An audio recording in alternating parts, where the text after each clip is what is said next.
Hello and welcome to Comics in Context. I'm Mark. I'm Derek. And we're two history teachers with history degrees who love comics.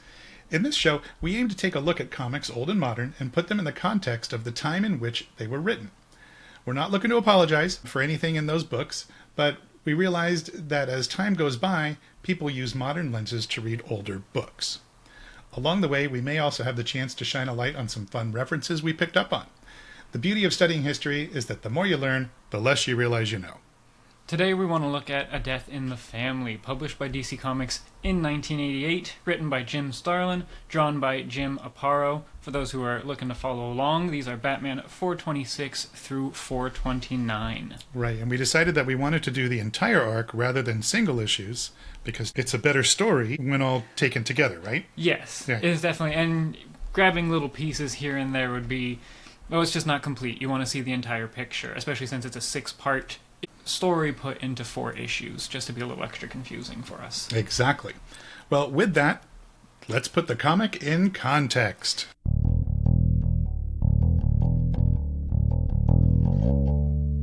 Alright, so 1988, most important thing, right? Who was our president in the United States? We're still in Ronald Reagan's term. He's his final couple months, because this was published towards the end of the year, around October, November. And so then we had that 1988 election between George H.W. Bush and Michael Dukakis. As we know, George H.W. Bush is the one who did win that election, so Reagan's a little bit in his lame duck era, about to go into 1989. And we also want to look at the prices of our issues. So the first two, which 426, 427, those were $1.50 each because they were double issues, and then 75 cents for the next two. So in total, we're looking at $4.50 for the 4 issues, which is 1 issue nowadays, but back in 1988, that was not a small amount. That was a lot and I was buying comics in 1988. I was 16 years old, and at my job, I was earning about $3.35 an hour, which was the federal minimum wage. So in order for me to buy all 4 of these issues over the course of 4 months, that would have been about an hour and a half's worth of wages after taxes and Social Security and everything else. So I think the federal minimum wage does weigh into things when we're talking about context. It does. If you want people to be readership, you got to think about who's buying it and do they have the money. Mm-hmm.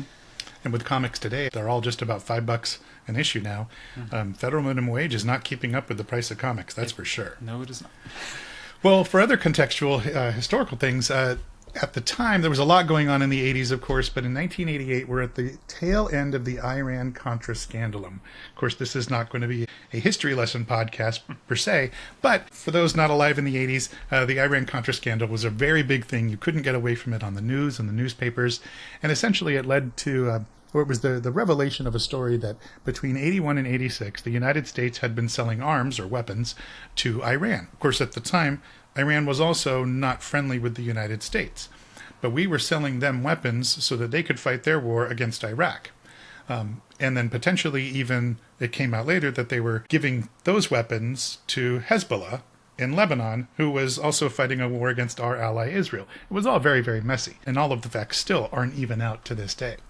But the purpose of us doing that was so that we could gain money to give to the Contra rebels down in Nicaragua who were fighting to overthrow their government. And so it was this whole shadow thing of us selling weapons to people we don't like to give the money for those weapons to people we do like so that those people could overthrow their government. All very shady, I will say. Now, Derek, that's the history, but I think sometimes it's important for comic books, particularly when we're talking about DC, to put it in the DC context. So, hit it. Yeah, so the DC universe, anyone who knows of the universe, it's messy. And so in 1988, things were slightly less messy, right? If we know 1985 was our Crisis on Infinite Earths, so we finally collapsed that nonsensical universe we had through the Gold and Silver era, and we've kind of gone down to this one post-crisis era, which was still messy. We'd have 5 or 6 more crises since then to keep messing things up. But is an important era because this is also when Marvel is starting to get really big. Stan Lee's really selling good stuff, and DC needs to keep up. And then you're kind of a DC guy, more so. I'm a bit more Marvel, but even then my knowledge base isn't huge. Can you explain why Crisis on Infinite Earths might matter? Yes. So at this time, the readers were really getting confused about what the heck was canon, because we had Golden Age going on, still technically canon. Silver Age was still technically canon. The multiverse of DC had become a huge mess. No one knew what was what. And so they decided that basically they need to fix it. They need to retcon it in a way. And so they started this idea of crises, where they would have some big event that does a massive change to the multiverse. And so in this case, it took all of that nonsense, all of the vast multiverse, and basically made it into a single cohesive, what they're calling the post-crisis era, trying to keep readers to actually be able to keep track of what's going on, and that was setting this new era for DC, which we keep seeing now. They do every couple years. Now we're in All In, and then Next Level. They keep setting all these new eras of how they're going to change stuff. And so Crisis on Infinite Earth really set the start for that. And so when we're talking about Batman, this is post-crisis Batman in '88, the start of the edgier, darker Batman that fans really hadn't been used to in Gold and Silver. Yeah, Batman's really going to get edgier. He's getting darker and heavier. At this point, we still haven't had a lot of deaths to the Bat fam. No Robin has ever died. Batman still hasn't died, and which he will many of times since then. But at that point, no one really has died. And so then things are starting to get darker. And then, as we know, Killing Joke came out just 6 months before these issues. And that's when like DC's really getting edgy. What happens to Barbara is quite dark, and probably one of the more intense things that happens to the Bat fam thus far. And I remember telling you that when I bought The Killing Joke, I remember there being a sign on the counter of my comic book store saying you had to be 17 years or older to buy this. Because really, at the time, it was potentially the edgiest comic book that had come out. It was. I mean, there was brutality in that book. It is. I mean, Joker straight up rapes Barbara. Like, that is not something that obviously people under 17 should be reading, but they really were going for that darker sense, and then making Gordon live through it all on that ride it was heavy. It was dark. And it's amazing that it even got through the comic code at that point. But it did. But it did. And so how does Killing Joke kind of somehow tie in? Yes. So one of the big parts, right, Killing Joke is canon, and so Joker is really becoming a menace. He's becoming this really dark villain, and Batman's really, really hating Joker on a new level for this. He knows what happens to Barbara. At one point, Joker even says in the issue that Barbara was asking for it. A little bit of commentary on that rape culture, on that idea that Joker even thought that Barbara was asking to be paralyzed and raped. And then obviously Bruce does not feel very good about that, and he's to the point where he's even considering actually killing Joker. Something that he still has not done, but in these issues we see he is strongly even considering taking Joker out for real. Not only does he do all that to Barbara, and then what he does to Jason, Batman's kind of at his turning point. He's almost about to not be Batman anymore. Right, and now it just occurred to me as you were talking that it's possible when Jim Starlin wrote this, he's seeing an empowered Joker. That Joker has now gotten away with a horrible, horrible act. Yeah. And almost feels maybe empowered to take it one step further. Yeah. I mean, yeah, he got away with all this with Barbara. Batman still didn't kill him. So he's like, what if I push him? Because Joker's ultimate goal is to win, is to get Batman to kill him. And he's always, how much can I push this? What if I sell nuclear warheads to Iran? What if I try to destroy the UN? Will you kill me then? And still no. But he keeps trying. Right. And so since we're on the topic of Jason, I think it's a good place to start our Death in the Family review. And so let's tackle Jason a little bit. There are definitely accusations from modern readers of DC being classist when they talk about Jason, because of course he's poor. Batman's first interaction with him is the kid's trying to steal the tires off the Batmobile. He doesn't know who his mom or dad are. And of course Bruce gets a soft spot for him. But readers nowadays seem to sometimes accuse DC of hating him because he was poor, which is why they killed him. And I don't see that. I don't see that either. And just because Batman is this wealthy billionaire, like DC obviously has a lot of poor people. Superman himself was a farm boy. And so I don't really see them being a classist. I think when it comes to Jason, writing that character is very difficult for him to be liked. We had Dick for over 40 years. People really loved Dick. And then they're like, well, what if we got rid of him and gave you this little angsty teenager? And people were not into that. I don't think DC was trying to say like, oh, poor people are bad or anything. They're trying something new. They're trying a grungy, of the era Robin, and people were not into him. Right. I certainly wasn't as a reader at the time. And I remember when they put the call out of, hey, what do you want to see happen to Jason? And I was definitely one of those like, well, if you're telling us we can kill him, well, let's get rid of him because I didn't like him. Yep, he's in the way, and that would be a huge step in the Bat universe. We're going to kill a Robin. We've never done that before. Why not? Right. I'm sure the fans are like, yeah, let's see what happens. I mean, that really is DC being edgy. Like, it is. Hey, do you want us to kill an A-lister or not? It's like, yeah, we do. We do. And here's one that we don't like. Right, and here's the one we don't like, really. And, Jason, he's growing up with trauma. And so I do see, and I know you do too, because this is kind of stuff we like to talk about, that, Jason is angry, particularly now as Red Hood. He's angry all the time. The Hush 2 storyline, we're not going to talk about Hush 2, but in there, he's angry all the time.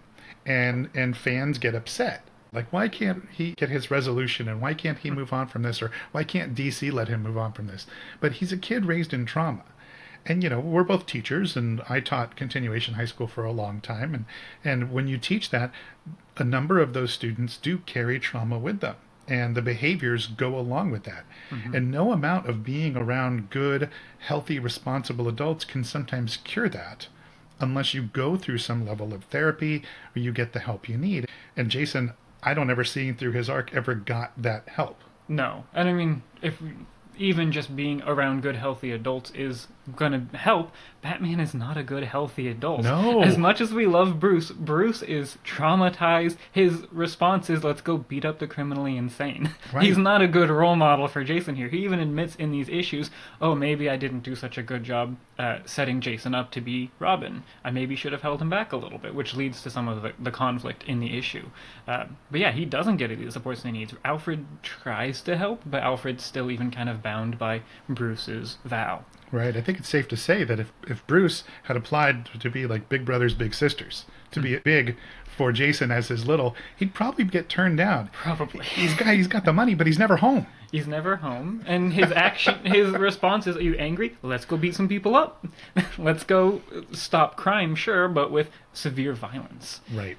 Now, is Jason's anger the reason that DC killed Jason? No, I think they left that up to the fans, and the fans didn't like the character, and that's really what it comes down to. And I do see some people online claim that DC has always painted him as a bad person, this being Jason. I also don't see that. If he were a bad person, Bruce never would have brought him in to be a Robin and trust him with all of that information and all of the tech and the secrets to begin with. And his mother saying in her death scene, he's good.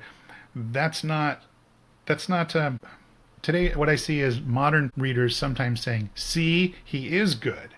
But nobody ever said he wasn't. Yeah, that was never really in question. If anything, I see that more as the mom having this revelation in the last moments of like, oh, maybe I shouldn't have given him away to Joker like this. Maybe I shouldn't have worked with Joker and let us both die. Like, oh, he's good. He was better than me. Right. Not DC trying to rewrite, oh, he wasn't ever a bad character. I think it's his mom coming to terms with her choices in her last moments. Right. And with all the cards stacked against him because of her actions, she's reflecting on he turned out good. Yeah, he was a good person. He still figured it out. He still was fighting for the best. Exactly. All right, well, I think that just about covers the Jason talk. I know that there are going to be people out there listening that don't agree, and that's the beauty of history and the beauty of talking comics, but that's where we stand. Now, I think one of the biggest things that comes out of conversations about death in the family is Islamophobia. So why don't we look at this in terms of the modern claims, but also the claims at the time. So Derek, start us off. What do you see in regards to Islamophobia? Right. So it is, of course, a messy time, and we have to be aware of how we're looking at this from our modern lens. Even in 2026, America is still having conflict with the Middle East, and there are still people who are anti-Islamic, and so it's something we have to be careful not to template backwards like that, but also not to think so high and mighty of ourselves in 2026 that, oh, those people in the 80s were such backwards, whatever. But it's also really important that we look right at the context at that time, because in 1988, this was a very real threat that the average American did feel in the Middle East. Al-Qaeda and Hamas were both founded in 88, and a lot of stuff had happened with American, right, where there was the big embassy crisis in Iran, was that 79? Yes. So, we're about 10 years later, but that was still a very real trauma on the average person. Bruce even mentions it at one point, and he was clearly angry about it. That really was upset when he was talking with Superman. He was like, remember those hostages? That was something that really upset him. But then in 85, 86, we had cruise missiles being stolen and sold, exactly what Joker did. And, of course, where there was plenty of wars where we were still backing Israel. So I see a lot of what they're writing in this issue as reflective of the time. Yeah, and I'm going to agree with that. It was reflective of the time. And when I think back to being a teenager in the 80s, I don't believe I knew any Muslims. And if I did, they certainly weren't open. We didn't have a mosque in town. The exposure to Middle Easterners was limited at best. And so that I can only speak from my personal experience in the town I grew up in, but the only thing we knew of people from Southwest Asia is what we saw on the news. Right. They hijack planes, they hijack boats, they steal weapons, they're shooting guns, but at the time what we saw was almost a villainization of Arabs, and you can't see me doing air quotes, but Arabs. And we also weren't taught the differences between the other nations. Right. I'm grateful in 2026 we don't have to live with those problems anymore. We can educate ourselves. Right. But we couldn't at the time. Yes. And I think that is the real challenge. Is I've seen people a lot saying like the us versus them, and that was the sentiment of the 80s. The Middle East was turned into that them, and we're the us. And so it's, of course, unfortunate that is being pushed in some capacity. I don't think DC was intentionally trying to strengthen that argument, but they were being reflective of the modern time, which is very common just in American media in general. You see, like if you go back to old James Bond movies or something like that, it was always the Russians. They were always the bad guys, or Indiana Jones is the Nazis, right? We always turn our villains in reality into the villains in our fiction as well. Right. Which, to be fair, the Nazis are villains. They are 100% villains. Yeah. We're not absolving them of that. No. But your point is, there always has to be somebody that the U.S. is fighting against. Yes. And as we saw earlier with the Iran-Contra crisis, really the issues we had were American-led anyways. We were causing a lot of those problems. We were giving them the guns that we were then condemning them for using. And the last thing I will say, because if you've read these issues, you will say the Ayatollah Khomeini does literally show up. They show him. I thought that was a little strange. Personally, I don't really like when they show realistic people because he probably didn't get their consent. Mm-hmm. DC probably didn't write Khomeini and said, hey, can we put you into our comic? I seriously doubt it. I doubt it. But they drew him very beautifully. They did it very clean art. It was really respectful. It was one of his classic images. And so I thought they did it in a respectful way. They didn't have him saying any nonsense. So if they're going to do it, they did it well. They could have been fine without doing it, though. Right, but to your point there, that Jim Aparo did draw him respectfully. He doesn't appear sinister. No. There's no scowl on his face. It's just an invitation to the Joker, I want to talk to you. Yeah, and it was very neutral. He wasn't, like, happy-go-lucky. He wasn't angry. He was just very natural, like, I want to have a political discussion. Right. Which was a very weird discussion to begin with. Those were the times, and that's really what this podcast we want it to be about. It's comics in context. Yeah.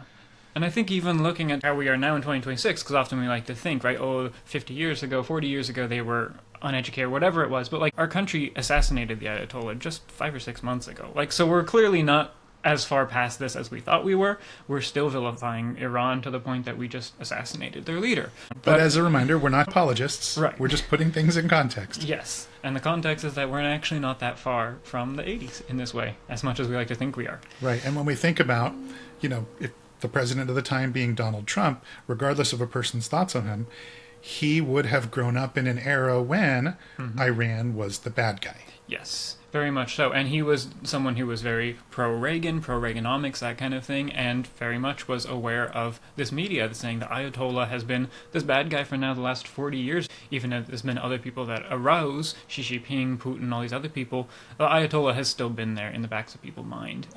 And sometimes a very formative time of people's lives. Yeah.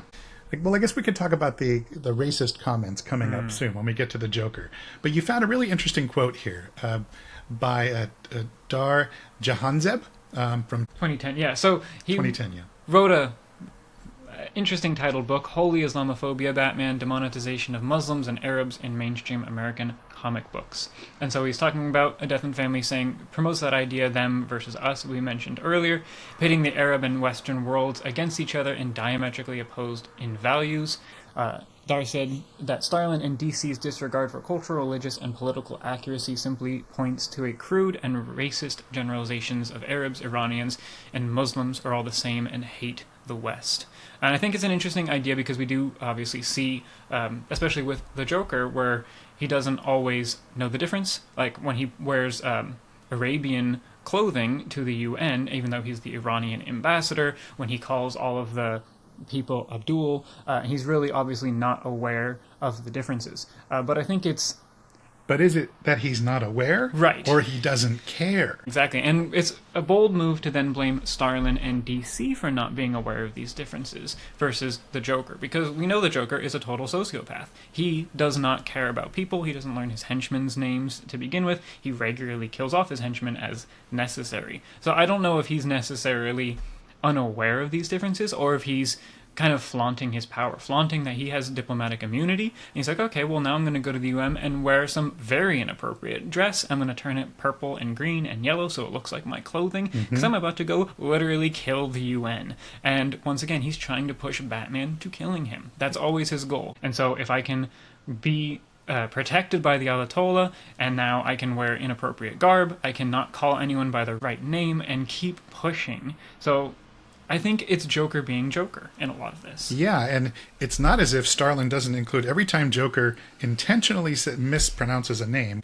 he's corrected by that character every time. Yeah, so it's not like Starlin doesn't know, it's just saying, oh, all Arabians have the same name. He is intentionally calling the Joker out for racism, which is hilarious. Right. If anything, Joker's just a sociopath and a psychopath. He just doesn't care. He's not sensitive to anybody. No. Not at all. He will call anyone anything if it gets a laugh, basically. Half the time, he is about to kill you. Yeah, he's just trying to push buttons. Always. Which, showing up at the UN, at the time, the Iranian ambassadors would have worn Western suits. So it's the Joker wearing that. Yes. And we have to contextually sometimes remember that when reading these old comic books.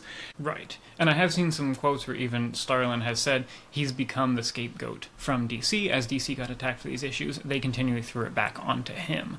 And then also just thinking like with that garb, Joker also was wearing underneath that either bombs or is the gas, which is unfortunate. It does tie into that stereotypical view of suicide bombers. Yeah. But he was hiding stuff. He was bringing stuff into the UN. So like obviously wearing a Western suit is not conducive to that. Right.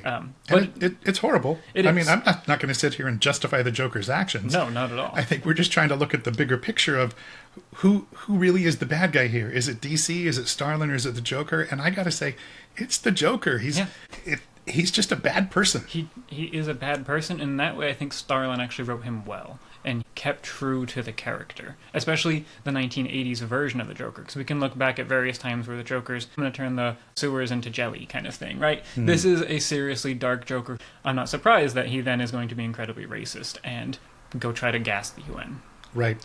And I think it's important that you pointed out that we're not excusing the behavior. No, by any means. We actually condemn, right? We're not excusing what the Joker did, even though it's fiction. But as we're putting this context, we just want to make sure, as people look back, we're not vilifying the creators like Starlin or even the audiences, the people who were reading these books back at the time. They were, of course, products of their time, but they were reading something within context that we don't necessarily have coming back years later, which is what we're now providing. Right. And it's fun.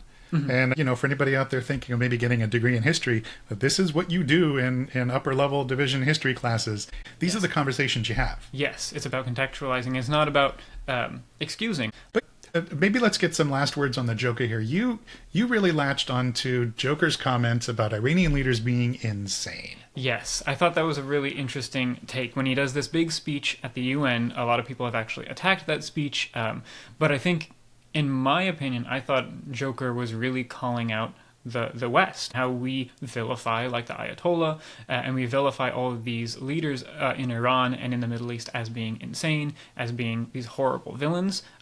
In the same way, the Joker kind of puts that onto himself. He says, look, it's also how you guys view me, which, of course, the Joker very much is insane. But in my opinion, I think that's some pretty strong satire for the Joker to be like, well, obviously I'm insane, and you as the audiences are comparing the Ayatollah to the Joker, which is obviously not a valid comparison. Right. Who is the Joker to call anybody insane? Right. And I like that. And yes, that statement taken out of context, Incredible. horribly Islamophobic, not appropriate whatsoever. In the context of the Joker, however, when we look at what is he trying to say, it's not Jim Starlin saying that. Right. As we've already mentioned, that people in Southwest Asians are treated, I think, with dignity and respect. Maybe there are little flubs here and there, but by and large, I think Starlin tried his best to honor the societies, even though I know some folks out there are going to disagree with us. Right. And I'd even say, like, kind of going back with how Batman even treats them. Like, of course, Batman is still beating them up, as he does with any villain, but he does what he usually does. He only uses the effort necessary. He doesn't want to kill anyone. He doesn't hurt them too much more than necessary, even though these people are supposedly these villains. If Starlin was really being Islamophobic, he would have had Batman being really, really rough on all of these people. But he still treats them with dignity. He still treats them with respect. He knocks them out as necessary so he can get to the Joker to stop nuclear war. Very valid excuse, obviously. But I think even still, we're seeing a level of respect done to these people. Is just the Joker, who is obviously not an acceptable role model by any means, is being Islamophobic, is being racist. Yeah, and I did see an accusation of some readers being upset that in that critical scene, Bruce or Batman decides to go after the Joker rather than go save Jason. And what do you make of that? It's fair. I mean, he even talks about it a little bit where there's kind of the aspect of the greater good. And in previous ones, too, they were talking about when Jason wants to go find his mom, and Batman's like, okay, but also, if we don't stop the Joker, that's World War III. Like, that's the nukes going. And of course, we want to save Jason. We want to help him find his mom. But ultimately, there is a level of that greater good kind of thing. One life versus 6 billion lives, or however many it is at the time. Of course, we always want to value one life no matter what, but we do have to make hard choices in life. We have to make hard choices in history, and Bruce is often faced with that. But then that's kind of why we love Batman, is that he does make those choices for us, and he makes us as readers feel safe. It would be nice if there was a person making those choices, making sure that the bombs were never flying. Yeah, so I guess in that case, well done, Bruce. You tried to save us, knowing that possibly Jason was going to die. Yeah. Well, I think that's going to wrap up our episode of Comics in Context and our look at A Death in the Family, a little extra long episode. Naturally, with such a polarizing book, there will always be those that disagree or perhaps want to add additional context, and that's great. There's always going to be somebody who knows more than you about something. Yeah, we just want to always remember, of course, there is a part of remembering these are comic books, they are fiction, they are ultimately not that important into our reality. It is just comic books, folks. Yes. Like, even I have to remind myself of that sometimes. But it's also like, we're all people, and we still need to remember to have our civility with each other, to be respectful and caring to each other. And of course, it's perfectly normal to disagree. It's actually, dissent is a great thing. That's what makes not only our country great, the ability to dissent, but also just humanity in general. That's what builds new ideas, but it's doing so in a respectful way. Outright, all of us are still people. Be the way that the Joker isn't. Actually recognize people as people, care for each other, and even if someone disagrees with you, even if someone's saying something really racist, we don't want to excuse that, but you still want to care for them, because if they're making a mistake, you want to help them not make that mistake and become a better person. Really trying to check that anger and just being a caring person. Right. Even that comes into just posting things online. It's great to have an opinion. It's great to want to justify your opinion, but there's no reason to go on the attack. Right. Listen, ask questions, and you'll find you probably have more in common with others than you think, which, of course, has become a recent theme between Bruce and Joker. Yes. They do appear to be, in some cases now in 2026, a little more similar than different. Right. Right? Yeah. And that's because they do actually listen to one another, which is very odd. Yeah, as they often say, they know each other best. Over anyone else in their universe, they know each other better than anyone. That makes me think of Dr. Evil. We're not so different, you and I. That's a good one. Well, thanks for joining us. We look forward to having you join us again for Comics in Context. Have a great day. Be kind to yourself and be kind to others.